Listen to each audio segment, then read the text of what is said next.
Há um tesouro submerso na costa brasileira. A descoberta do pré-sal, ela é considerada um dos grandes acontecimentos na indústria mundial do petróleo. Que sejam 100 bilhões de barris, nós estamos falando de ter praticamente um Iraque no nosso litoral. Mas extrair essa riqueza das profundezas é um desafio para poucos. Um mergulho no desconhecido. Com grandes riscos imensos. Um desafio no limite do conhecimento humano. A viagem do homem para descobrir e produzir petróleo no fundo do mar é uma viagem que guarda semelhança com a viagem do homem para explorar o universo. A conquista dessa nova fronteira também traz uma grande ameaça. Não existem atividades imunes a acidentes. Se aconteceu no Golfo do México, pode acontecer em qualquer lugar do mundo. Com tantos riscos, vale a pena explorar essa nova fronteira? Você tem que desafiar aquilo que já existe de forma a construir o novo. E a expressão mágica é por que não?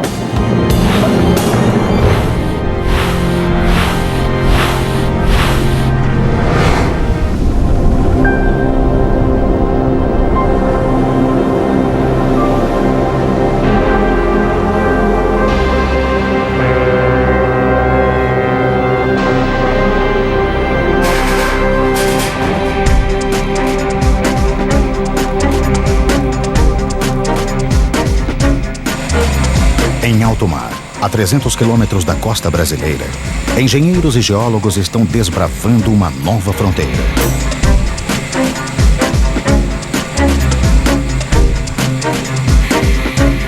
Aqui, a quase 7.000 metros de profundidade, está a maior reserva de petróleo encontrada no planeta nos últimos 10 anos. Uma enorme área com 800 quilômetros de extensão e 200 de largura, que ficou conhecida como Província do Pré-Sal. No auge da crise do petróleo na década de 1970, o Brasil descobriu as primeiras jazidas na Bacia de Campos, litoral do Rio de Janeiro, que representa mais de 80% da produção nacional. Buscando petróleo em águas cada vez mais profundas, as reservas brasileiras chegaram a 15 bilhões de barris.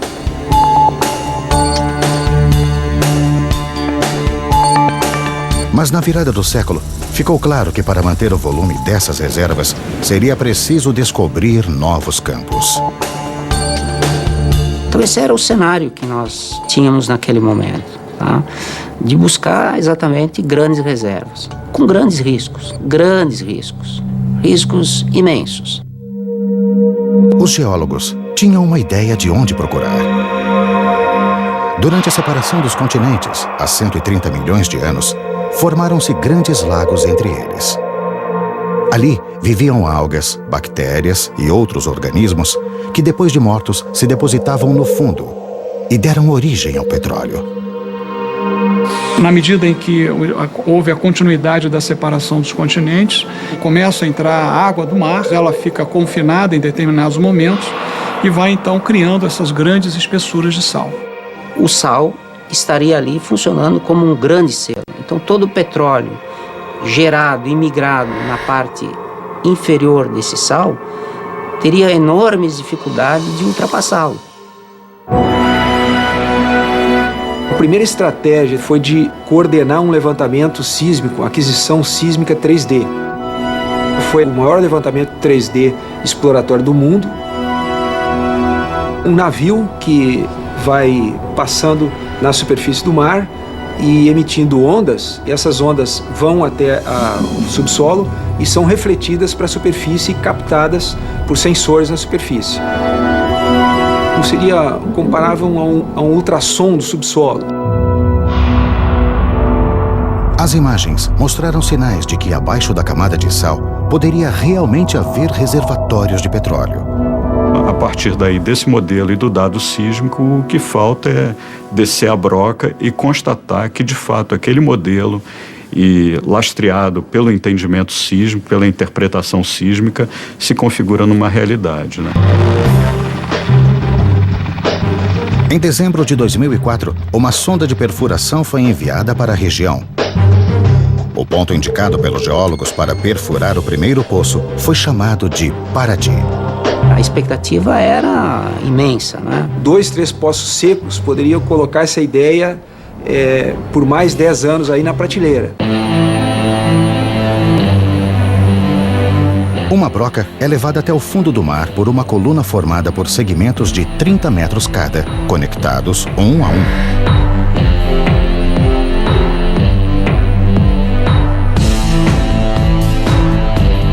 Depois de um mergulho de 2.000 metros até o solo marinho, começa a perfuração. A primeira camada de rocha a ser atravessada na região do pré-sal tem aproximadamente outros 2.000 metros. E aí vem o grande desafio: a camada de sal. Existe sempre uma rivalidade, né, entre o sal e a perfuração. Na perfuração, o sal se transforma em matéria plástica, pastosa. O grande problema da perfuração do sal é o movimento que ele tem quando submetido a condições de temperatura e pressão. Então o grande medo era o quê? Que durante a perfuração do sal, a gente também viesse a ter os problemas de fechamento de poço. Por quê? Porque a camada fecha como se fosse uma gaveta, né, de cisalhamento e prende a coluna. Se tudo der certo, passadas as camadas de rocha e sal, a sonda deve encontrar o reservatório de petróleo. Um reservatório de pré-sal ou um outro reservatório de petróleo qualquer, ele não é um lago de petróleo que a gente vai lá e o poço é um canudinho que a gente extrai o petróleo dessa forma. Então o petróleo está contido em rochas porosas, como se fosse uma esponja, e ao espremer aquela esponja ou a descomprimir aquela esponja, o óleo flui para a superfície. Para evitar que o petróleo flua para a superfície sem controle, o poço é equipado com um sistema de válvulas de contenção, chamado BOP.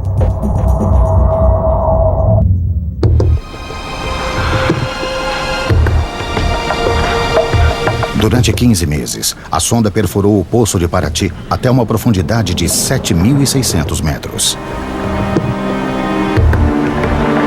Era um mergulho no desconhecido.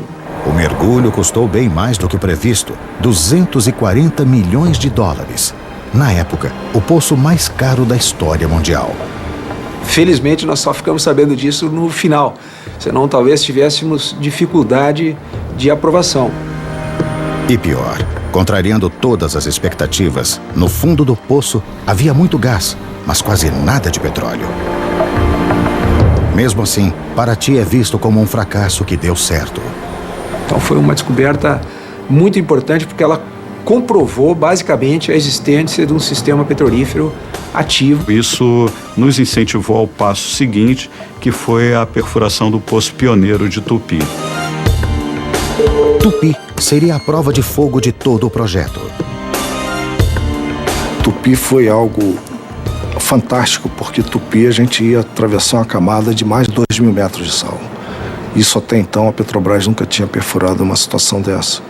Então nós nos preparamos realmente como se fôssemos preparar para uma guerra. A perfuração de Tupi começou em março de 2006. 5 meses depois, a sonda atingiu a rocha reservatório, 3 vezes mais rápido do que em Paraty. Mas o fantasma do fracasso assombrou os exploradores mais uma vez.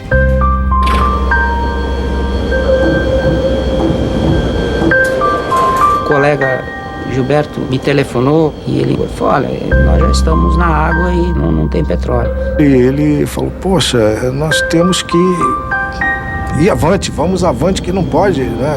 Esse reservatório deve estar mais embaixo, vamos insistir.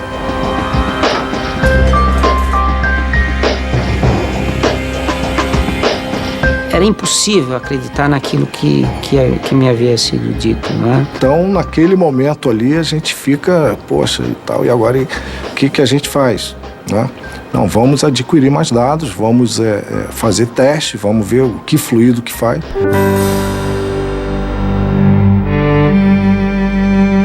Nós estamos adquirindo dados do poço em tempo real.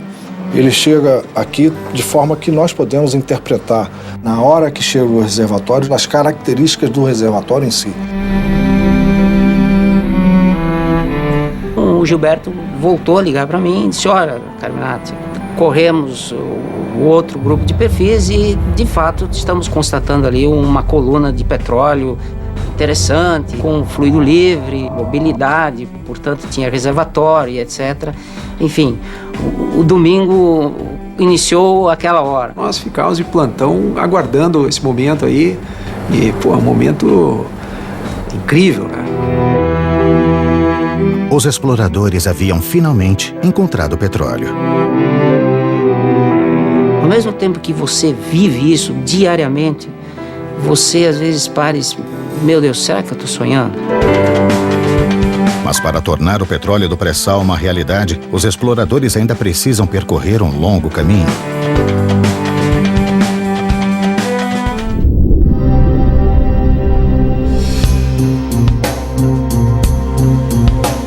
A descoberta de petróleo na camada de pré-sal do Campo de Tupi foi apenas o primeiro passo na exploração dessa nova fronteira na costa do Brasil. A próxima etapa: confirmar o potencial do reservatório. A sonda de perfuração é substituída por uma unidade flutuante de produção e armazenamento de petróleo, conhecida como FPSO. Essa unidade especificamente foi projetada para fazer esse tipo de trabalho. Chegar primeiro na área, começar a produzir o poço, conhecer tudo sobre ele. Daqui eu estou vendo tudo, é como se eu estivesse lá. Essa sala, podemos dizer que é o coração da produção de petróleo desse navio aqui. A tripulação monitora dados como temperatura, pressão e vazão do poço através dos sensores de um conjunto de válvulas chamado Árvore de Natal, instalado no fundo do mar.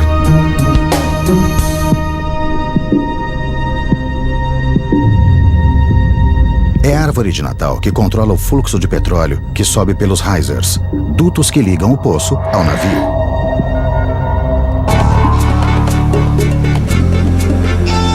Esta ainda é uma etapa de teste. Durante 18 meses, este FPSO irá monitorar a produção do poço de Tupi.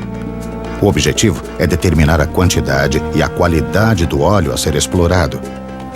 É o chamado teste de longa duração, ou TLD. Eu preciso saber se as descobertas que estão sendo feitas, elas têm um porte ou um tamanho que justifique um desenvolvimento em uma área tão complexa geograficamente. Os dados que nós temos obtido até o momento mostram uma vazão estável, então é um poço capaz de produzir uma vazão alta e que tem um potencial superior a 20 mil barris. Isso nos dá segurança para ir em frente. Com esses dados de produção diária, a realidade superou o melhor dos sonhos dos exploradores. O Campo de Tupi é gigante, com volume estimado de 5 a 8 bilhões de barris. São raríssimos os campos gigantes descobertos no mundo. E melhor, o petróleo contido ali é de alta qualidade. Ele tem uma característica de óleo entre leve e intermediário, em termos de qualidade de petróleo. Quanto mais leve, melhor. E além disso, o petróleo de Tupi tem muito gás em solução. Separado do petróleo, esse gás terá lugar certo no mercado brasileiro, que ainda depende das importações de gás da Bolívia.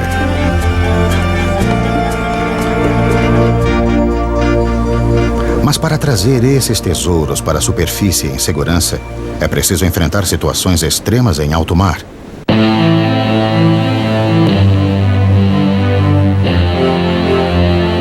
O ambiente marinho é um ambiente hostil, não só pela alta pressão, como pela baixa temperatura e a dificuldade de visibilidade.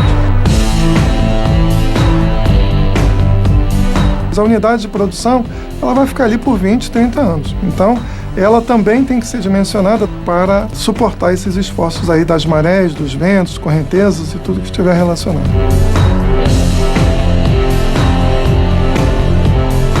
Por isso é preciso, antes, simular todos esses desafios. campo de provas são os laboratórios da maior rede de pesquisas e simulação da América Latina.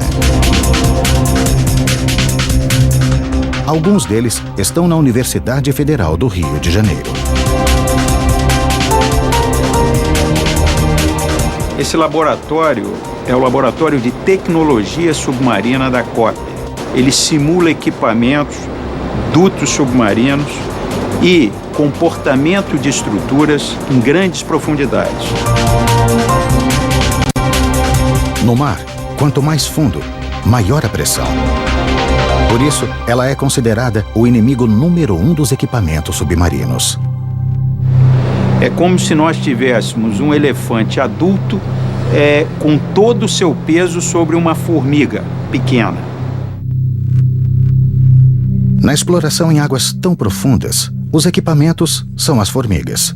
E o elefante é a pressão atmosférica. Nós fazemos muitos testes para ver, por exemplo, qual é a pressão que um duto pode resistir. E nós vemos essas condições extremas, como se nós tivéssemos uma pasta, um tubo de pasta de dente no trilho de um trem e esse trem passando em cima. Qualquer falha nesses equipamentos pode acarretar parada de produção, intervenção, custos muito altos. E ainda pior, uma falha pode causar um desastre ambiental. A falha desses equipamentos implica intervenções complexas. O homem não consegue trabalhar em profundidades além de 500 metros. Você tem que, através de um robô, identificar o tipo de falha e depois planejar a intervenção.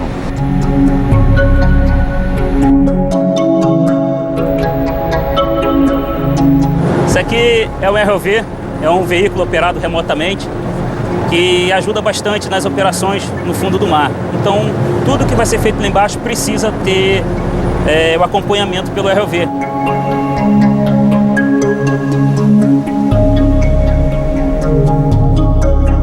O ROV é fundamental para os monitoramentos de segurança durante o tempo de produção do poço.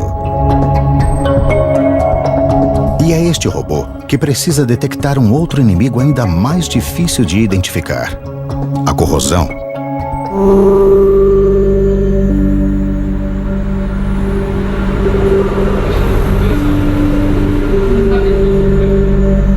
O seu sistema aparentemente não está se corroendo muito, mas localmente ele está furando, né? Ou está aparecendo uma fissura, uma pringa, e ali vai aparecer e vai explodir. E o petróleo do pré-sal tem uma característica que potencializa a corrosão: uma grande quantidade de gás carbônico, o CO2. O CO2 em si, puro, não é o problema. Quando você pega o CO2 e bota a água, que normalmente está presente nos reservatórios também, aí sim você tem uma combinação que transforma-se num ácido carbônico, e esse ácido ele é muito corrosivo. O que se tenta é que não haja o problema de corrosão, né? Ou que ele seja mínimo ou extremamente bem controlado. É que um aparelho que é usado para captar o petróleo, para transportá-lo, né, dure pelo menos uns 20 a 30 anos. A gente não arrisca, a gente usa a ciência e a tecnologia. E o uso de materiais especiais, que a gente passa a novas ligas de aço. Não é um aço comum que você usa, não é o mesmo aço que você usa no seu automóvel ou na geladeira, qualquer lugar. É um aço especial, que tem muita tecnologia nele, para poder resistir à corrosão, à agressividade do ambiente e às pressões que a gente trabalha, né? Outro desafio para os pesquisadores é a diferença de temperatura a que são submetidos os dutos. A 5.000 metros de profundidade na crosta terrestre, o petróleo está a 150 graus Celsius. À medida que você sai do poço com uma determinada temperatura alta, você, quando entra na fase de águas mais frias, no entorno desse duto, a tendência é esse fluido interno ir resfriando e pode formar parafina ou hidratos, bloqueando a linha.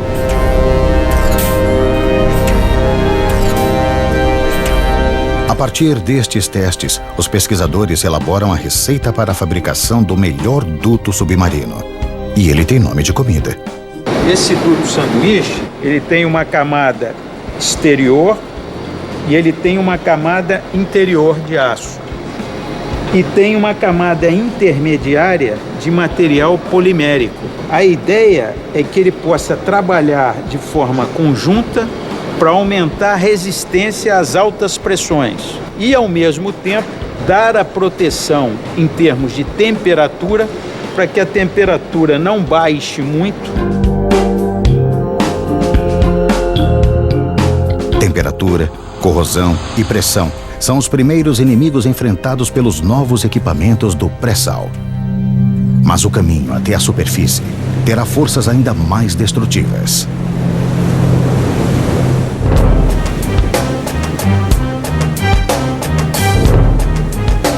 Em alto mar, navios e plataformas conectados a poços de petróleo são castigados incessantemente por ondas, ventos e correnteza. Na exploração do pré-sal não é diferente. A 300 quilômetros da costa brasileira, o ambiente é ainda mais extremo. E o navio que testa o poço pioneiro de Tupi já está sendo submetido a essas forças da natureza. Nós estamos aqui no FPSO, a cidade de São Vicente. É um navio que pode tanto produzir quanto armazenar petróleo. A gente pode armazenar até cerca de 450 mil barris de petróleo e a cada 20 ou 15 dias vem um outro navio para recolher esse petróleo. Ele vem pela popa desse FPSO e temos um mangote especial, que esse mangote é conectado a outro navio e a gente transfere esses 450 mil barris em menos de 24 horas. Mover-se o mínimo possível nessas condições é essencial para a segurança da exploração. Ele está ancorado pela proa. São 7 âncoras de alta capacidade.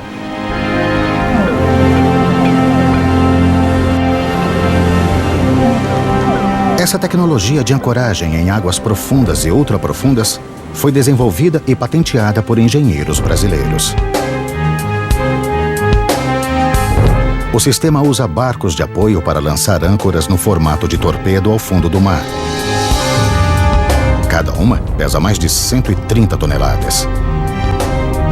Com o próprio peso, essas âncoras torpedo penetram até 400 metros no solo marinho e garantem uma capacidade de fixação de quase 1,5 milhão de toneladas cada. Locais como o pré-sal são de águas muito profundas, ultra profundas, que chegam até quase 3 mil metros. Então não tem como colocar uma estrutura fixa no fundo do mar. Então nós temos essas plataformas flutuantes, ancoradas, com várias linhas de ancoragem e dutos chamados risers, indo para a plataforma carregando óleo e gás. Mas como testar navios e plataformas enormes antes mesmo de colocá-los no mar? Nós não podemos construir uma plataforma em escala real e colocar para testar.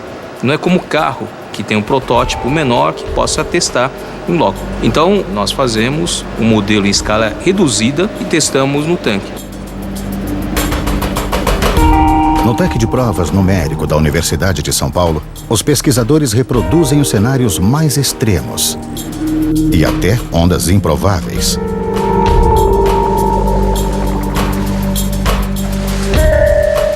Nós precisamos verificar se essa plataforma resiste às condições ambientais, onde as ondas chegam a quase 12 metros e 50 km por hora e correnteza de 2 nós, mais ou menos. Então essas condições são condições extremas. Mesmo com esses tanques, é difícil lidar com as escalas de grandeza da região do pré-sal. Com essas profundidades que nós estamos atingindo no pré-sal, nós não temos o tanque suficientemente grande que possa simular uma profundidade de 3 mil metros.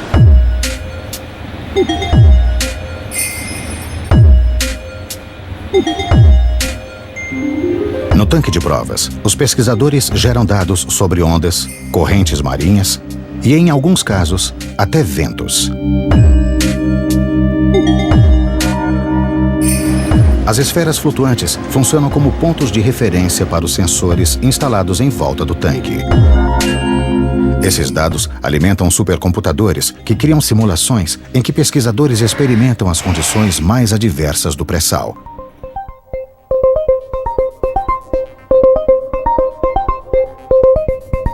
Nós colocamos todo o resultado da simulação na sala de visualização 4D. Nós colocamos as pessoas que estão envolvidas no projeto para verificar se aquelas condições estão de acordo ou não. Se não for viável, nós simulamos outras condições, outras alternativas. No futuro, a própria tripulação dos navios poderá ser treinada nesses simuladores. As informações geradas no tanque de provas numérico e em outros laboratórios espalhados pelo Brasil são enviadas para uma rede de computadores superpotentes que simulam os piores cenários do ambiente marinho.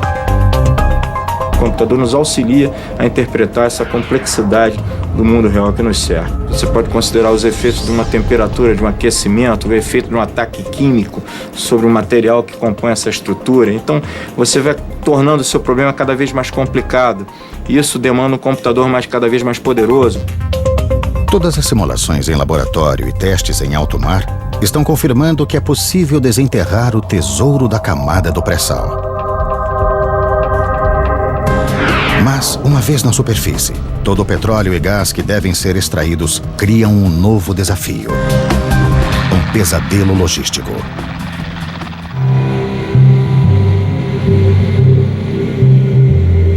A missão do FPSO Cidade de São Vicente chega ao fim. Durante 1 ano e meio, foram realizados todos os testes necessários no Poço Pioneiro de Tupi para comprovar o potencial do petróleo do pré-sal brasileiro.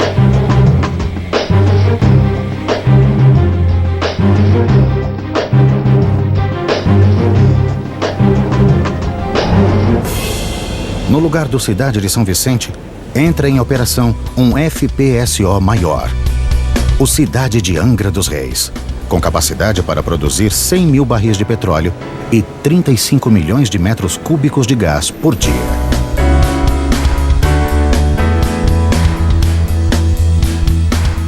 E nós vamos para uma outra área chamada de Tupi Nordeste, para fazer um outro TLD em outro poço e continuar esse trabalho. Desde a descoberta de petróleo em Tupi em 2006, novos poços foram perfurados com sucesso. E todos devem passar pelo TLD, o teste de longa duração, antes de entrar em produção. Entre 2010 e 2016, nós vamos implantar 11 sistemas de produção. É uma estratégia muito ousada, mas que permitirá nós chegarmos em 2017 com uma produção superior a 1 milhão de barris. Apenas 12 anos após a descoberta do pré-sal. Esse volume de produção, num espaço tão curto de tempo, exige uma mudança radical no sistema de logística. Isso nos traz uma oportunidade, por exemplo, de rever toda a logística de transporte de pessoas, equipamentos, materiais da costa para a plataforma. Isso nos dá a oportunidade de rever também toda a logística de transporte dos produtos, do petróleo produzido, do gás natural produzido, do ponto de produção da plataforma até o litoral. A logística do pré-sal equivale a povoar e abastecer uma cidade. Só que esta é formada por bairros flutuantes, distantes uns dos outros e a 300 quilômetros da costa. Cada unidade de produção é operada por aproximadamente 150 pessoas, em turnos de 15 dias. Para chegar e sair daqui, só de helicóptero. Quando nós começamos aqui, eu não podia carregar mais do que 7 pessoas dentro do helicóptero, porque ele não teria autonomia. Hoje tem novas aeronaves projetadas e contratadas para atender aqui a área do pré-sal, que elas podem trazer até 18 passageiros e levar 18 passageiros sem nenhum tipo de limitação. Atualmente, só a companhia brasileira transporta 65 mil funcionários por mês. Com a exploração do pré-sal até 2020, esse número deve duplicar.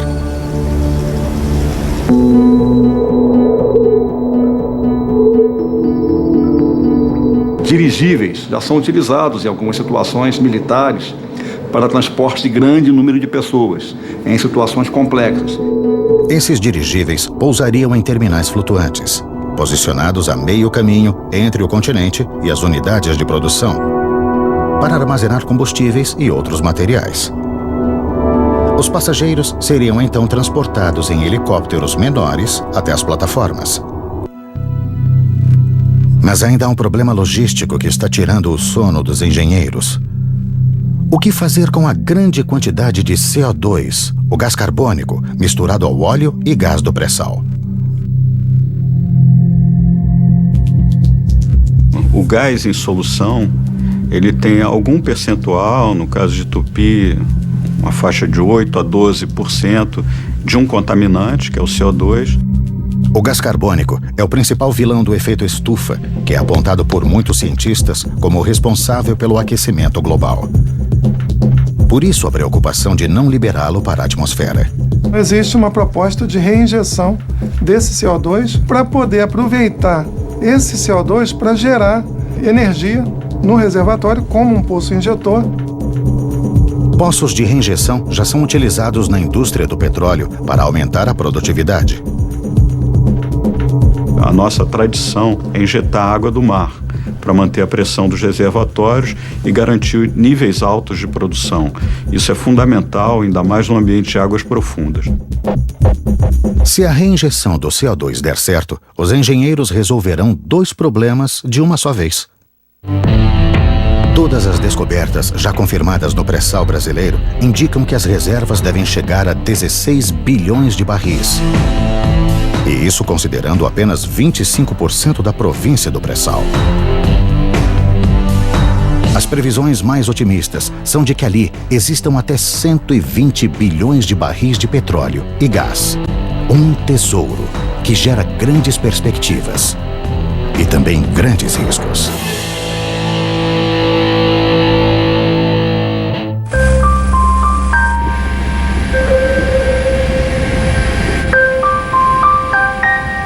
No dia 20 de abril de 2010, a sonda Deepwater Horizon, da companhia British Petroleum, que perfurava um poço no Golfo do México, explodiu, matando 11 pessoas e ferindo 17.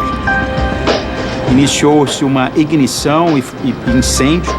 Esse incêndio consumiu a plataforma, essa plataforma afundou e o vazamento continuou absolutamente sem controle.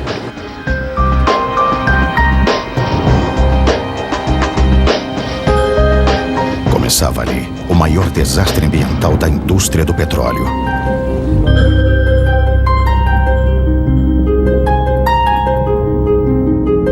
Durante 85 dias, o vazamento lançou no Golfo do México quase 5 milhões de barris de petróleo.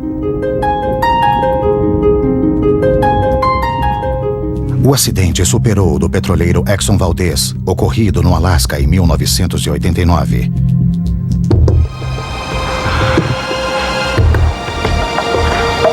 Que naquela época você estava em uma região relativamente inóspita, você não tinha internet, não tinha imagem instantânea, quer dizer, e mesmo assim o impacto foi daquela dimensão. Até hoje, 20 anos depois, se fala daquele acidente. Esse foi muito maior, perto de zonas de manguezais na costa americana, com uma presença muito maior das pessoas, com uma visibilidade maior. Cerca de 100 milhões de pessoas foram atingidas pela tragédia em 12 estados americanos e na costa mexicana. Centenas de espécies marinhas foram prejudicadas. O desastre no Golfo do México serve de alerta para os riscos da exploração do pré-sal na costa brasileira. O que eu vejo de grave nessa história do pré-sal, em termos de um possível acidente, é, em primeiro lugar, comparado com o Golfo do México, a profundidade. O poço perfurado pela Deepwater Horizon tinha quase 5.500 metros de profundidade. No pré-sal brasileiro, a maioria dos poços tem mais de 7.000 metros. E por fim, e que é uma coisa extremamente importante, é a distância da costa. Ou seja, a capacidade de mobilização de pessoas, de equipamentos, de contenção, ela é muito mais limitada do que existia na costa, no caso do Golfo do México. No Golfo do México, a Deepwater Horizon estava a 66 quilômetros dos portos mais próximos. Na costa brasileira, os portos de onde sairia o socorro estão a pelo menos 300 quilômetros das áreas de exploração, quase 5 vezes mais distantes. Em outubro de 2010, investigadores americanos identificaram falhas humanas na gestão da empresa inglesa, principalmente quanto ao aspecto de segurança. São vários equipamentos e procedimentos e falhas humanas que se misturam num grande acidente. Era uma plataforma que já vinha sendo objeto de diversas reclamações quanto à tecnologia, quanto à segurança, quanto à própria segurança do trabalho. E o equipamento decisivo nessa prevenção é o equipamento chamado Blowout Preventer, BOP. Ele é responsável por fechar o poço. Esse equipamento falhou. Por mais sofisticados que sejam os sistemas de segurança e por maiores que sejam os cuidados, não existem atividades imunes a acidentes. Mas as causas dessa tragédia são ainda mais complexas. No governo Bush houve um relaxamento absoluto quanto a utilização e aplicação de normas. O capital privado ele precisa ter regras e essas regras têm que ser obedecidas, elas têm que ser fiscalizadas e, se não forem obedecidas, têm que ser severamente punidas. Isso não estava acontecendo. No Brasil, a responsável por fiscalizar o setor é a ANP, Agência Nacional do Petróleo. A ANP, que é o órgão regulador, tem uma estrutura de fiscalização muito mais efetiva, estrita e bem estabelecida, que pode levar a uma probabilidade menor de que haja um acidente, mas que, de qualquer maneira, não são infalíveis.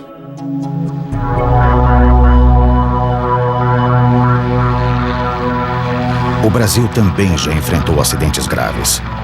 No dia 15 de março de 2001, 3 explosões internas afundaram a plataforma P-36 na costa do Rio de Janeiro. 11 petroleiros morreram, mas não houve vazamento de óleo. No caso da P-36, foi um acidente onde se ia iniciar uma produção. Já estavam instalados os equipamentos de fundo. E quando a plataforma ficou em risco, esses equipamentos de fundo foram fechados.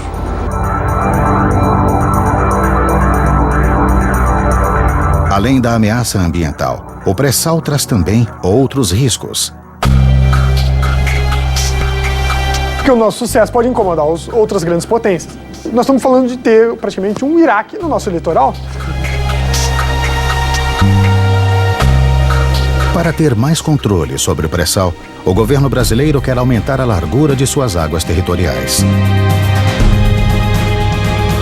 Esse pré-sal brasileiro ele está no limite da zona de exploração econômica da plataforma brasileira. São 200 milhas e esse pré-sal está mais ou menos a 300 quilômetros, quer dizer, nós estamos muito próximos do limite. Que o Brasil solicitou, por exemplo, a expansão da sua zona econômica exclusiva dentro da área da plataforma continental, que pelas regras da ONU, podem ser até 350 milhas. Né? Nós solicitamos isso para a ONU, para o Comitê de Limites Marítimos da ONU, e, se tudo correr bem, esse território será nosso. Mas quanto maior a largura das águas territoriais brasileiras, maiores são as ameaças. No mínimo, o Brasil vai ter que repensar a sua estratégia de defesa naval. Então, de uma forma ou de outra, a gente tem que estar preparado para defender nossas reservas. Com tantos riscos ambientais e políticos, vale a pena gastar bilhões de dólares na exploração de uma fonte de energia não renovável e altamente poluente?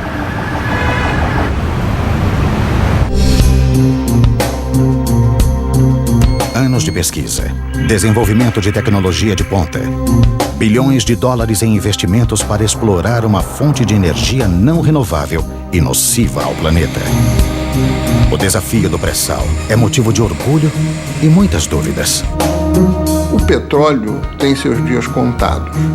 Nós não vamos dizer dias, vamos falar em anos, décadas, mas não muitas décadas. Como habitante desse planeta, como quem tem filhos e terei netos, o ideal é que a era do petróleo termine o mais rápido possível. Mas o mundo está pronto para abandonar o petróleo e deixar o planeta mais limpo?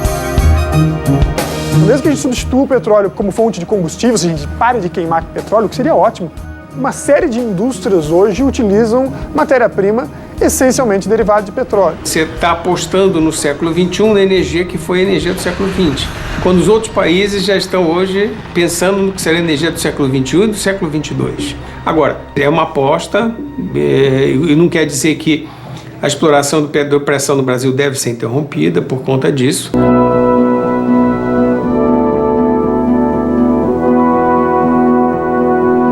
De 2010 a 2020 está previsto a duplicação da produção diária da Petrobras, de 2 milhões para mais de 4 milhões de barris por dia.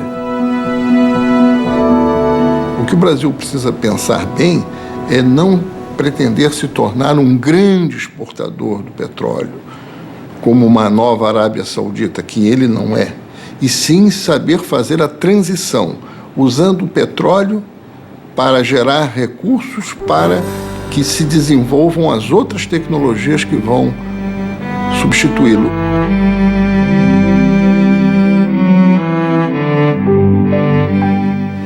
O que mais tem me impressionado é exatamente o efeito multiplicador que a exploração tem. O investimento no pré-sal já sustenta uma corrida tecnológica em várias direções. Com certeza, é um pouco como a corrida espacial, tem um impacto muito grande para outras aplicações na vida, no cotidiano das pessoas, então não tem a menor dúvida de que isso aí tem um impacto muito grande para outras, na área de materiais, na questão marítima, na questão de exploração de outras formas de energia, em função também do desenvolvimento de equipamentos para o pré-sal.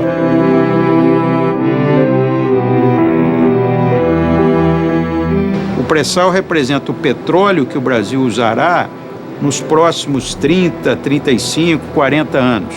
Mas não só isso. O legado da tecnologia será muito mais relevante e ela poderá atuar nos diversos campos do saber. Mais que isso, que eu sei, não posso falar.